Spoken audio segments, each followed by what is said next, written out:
Hi everybody, this is Akash from Sprout Class. In this video, I will give you a brief tutorial on how to create and customize your course in sproutclass.com. Firstly, we click on Create New Course in Admin or Manage View page. Now we enter our course name, description, schedule, and course price. We have various options to customize our schedule, and finally we can set our course price and then click on create course.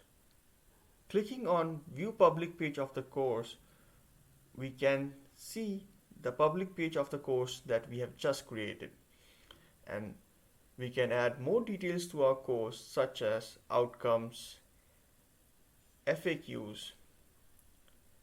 We can also add page header for our course.